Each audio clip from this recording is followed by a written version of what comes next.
Chicos, una aclaración que tengo que hacer antes de poder seguir explicando. En todo el circuito van a ver que digo que la corriente de base se relaciona beta veces la corriente de colector y señalo esta. Esta patita de acá es el emisor, ¿sí? Lo que pasa es que la corriente de colector y la corriente de emisor, cuando los betas son elevados, en torno a 200 veces, son muy parecidos, ¿sí? Son casi despreciables, porque por acá es beta corriente de base y por acá es beta más 1 corriente de base, ¿sí? Era simplemente para aclarar eso. En realidad, esta es la base, este es el emisor y este es el colector. Pasa que yo estoy considerando que la corriente de colector y de emisor son exactamente iguales. Era un disclaimer nada más. Hola chicos, ¿cómo están? Espero que muy bien. Hoy vamos a ver el ejercicio visto en la práctica, vamos a simularlo y vamos a corroborar cómo al variar la resistencia R2 este transistor va a pasar por distintas zonas de funcionamiento, siendo que al poner una resistencia de 0 ohms vamos a tener un transistor cortado, al poner una resistencia de 5K vamos a tener un transistor trabajando en zona lineal. Recuerden que en zona lineal se cumple que la corriente de base por beta es la corriente de colector, ¿sí? Y después, al poner una resistencia de 10 kilo ohms, vamos a tener un transistor saturado, con lo cual la corriente de colector va a ser la máxima posible. Bien, en primer lugar entonces vamos a agregar una resistencia de 0 ohms y vamos a ver que la tensión en este punto, ¿sí? La tensión en el colector va a ser VCC directamente, lo que no va a haber caída en la resistencia R3.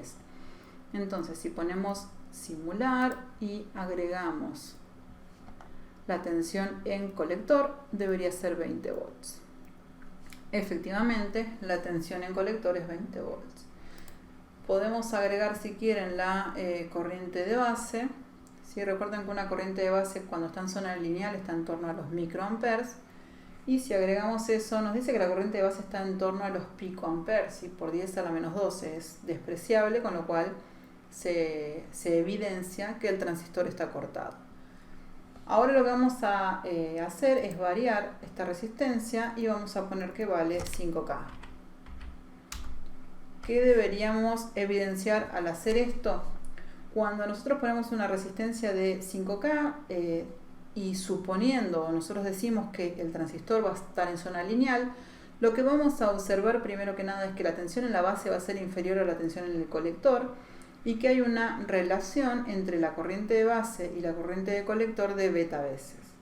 El beta de este transistor es aproximadamente 200 veces, con lo cual recuerden que ustedes deberían hacer un Thevenin hacia allá, a ver si lo tengo acá, sí. Y al hacer el equivalente de Thevenin les quedaría una resistencia de Thevenin de 3,3K y una tensión de Thevenin de 6,67. Si ustedes recorren esta malla, ¿sí? Lo que van a tener es la tensión de Thevenin menos la corriente de base por la resistencia de Thevenin menos la caída entre base y emisor menos la resistencia de colector, que es beta por I de base, por 2,5K. Si hacen eso, pueden despejar o bien la corriente de base o bien la corriente de colector, depende qué parámetro utilicen. La tensión entre base y emisor de este transistor es aproximadamente 0,67 volts sacado del datasheet. Entonces vamos a nuevamente simular ahora con la resistencia de 5K y ahora pueden observar que la corriente de base es de 11,46 microamperes. Hagan la cuenta, ¿sí? Con un beta de 200, una tensión base emisor de 0,67 y van a corroborar que es un valor muy parecido al que estamos obteniendo por simulación. ¿Qué otra cosa podemos ver además de la corriente de base? La corriente de colector. Entonces venimos acá, agregamos la corriente de colector, tenemos acá, y vemos que es 2,36. Si hacen la división es un poquitito más de 200 veces. En realidad, si ustedes van al datasheet del transistor, no les va a decir que el beta de este transistor vale 200.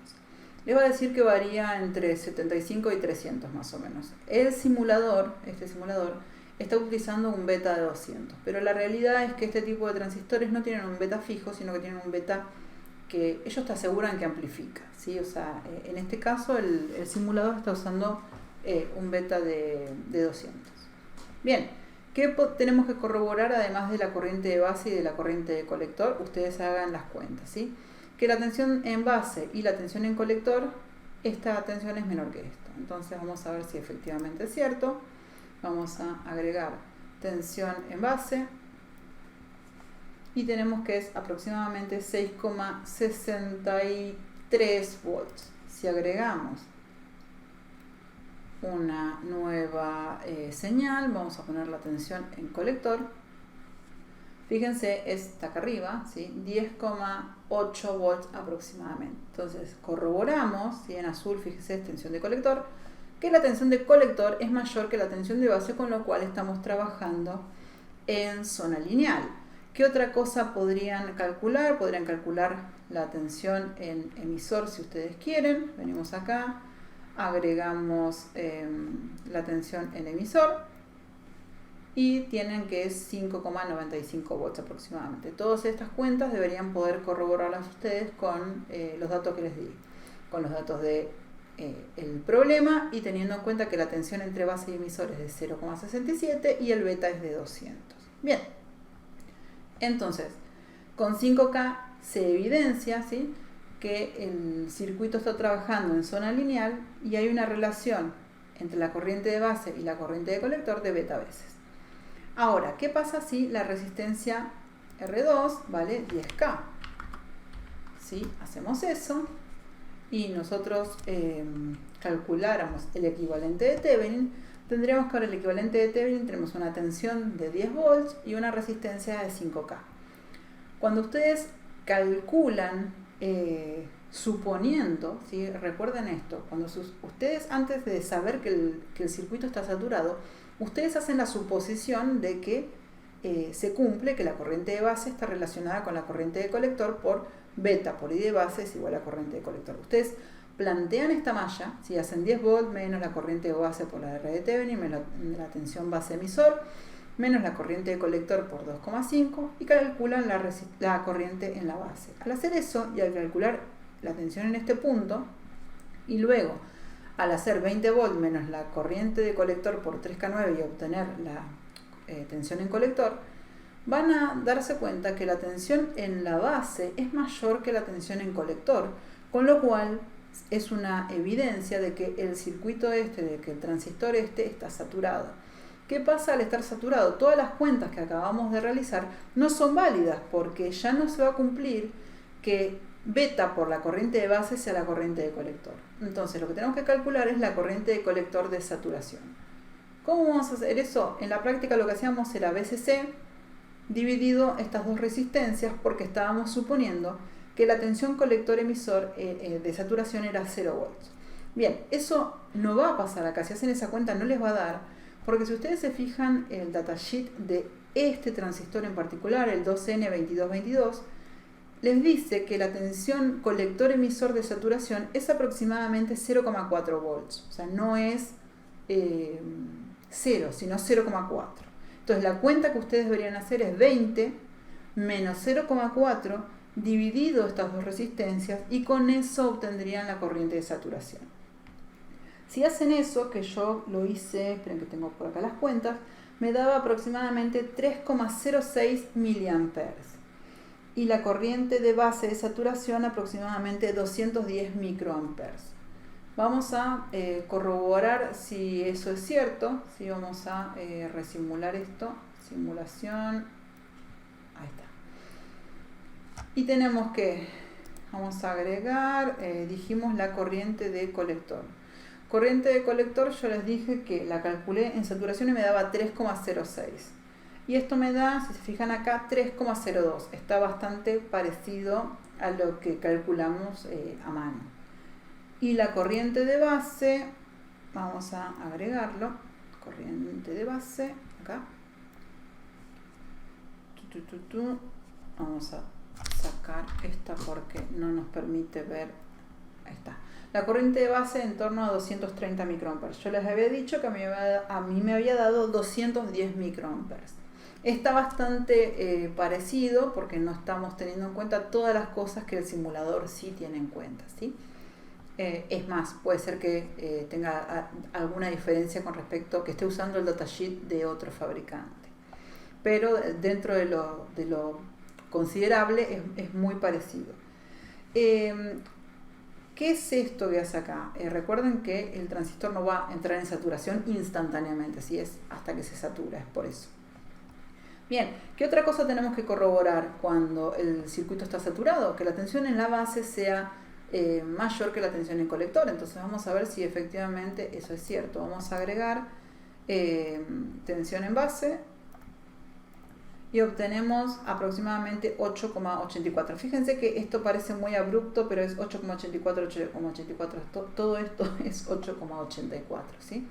8,84 volts. Si ahora agregamos o ponemos la tensión en colector, 8,19. Fíjense que la tensión en colector, si podemos poner las dos juntas, ¿sí? Tensión en base y tensión en colector. La tensión en base es la azul, está acá arriba, y la tensión en colector está acá abajo. Entonces podemos ver que la tensión en base es mayor que la tensión de colector, con lo cual está saturado. Fíjense, hagan las cuentas ustedes. Entonces, teniendo en cuenta que la tensión colector emisor de saturación es 0,4, y acá atentos a otra cosa. El datasheet nos dice que la tensión entre base y emisor en saturación no es 0,6 volt, es 1,3 volts. Entonces, tensión base emisor de saturación 1,3 volt, tensión colector emisor de saturación 0,4 volt. Si hacen eso, las cuentas les van a dar muy parecidas a las cosas a los resultados que obtuvimos haciendo la simulación. Así que bueno, espero que les haya servido el ejercicio. La idea de todo esto no es que solamente lo vean, sino que se bajen el LT Spice y que ustedes prueben realizar esta simulación para sacarle el jugo al tema, ¿sí? a la temática. El próximo video que voy a hacer va a ser de diodo Zener, y posteriormente, no sé, iré viendo sobre la marcha pequeños videos para que les pueda ayudar. Así que bueno, espero que les haya gustado y nos vemos en las clases virtuales. Adiós.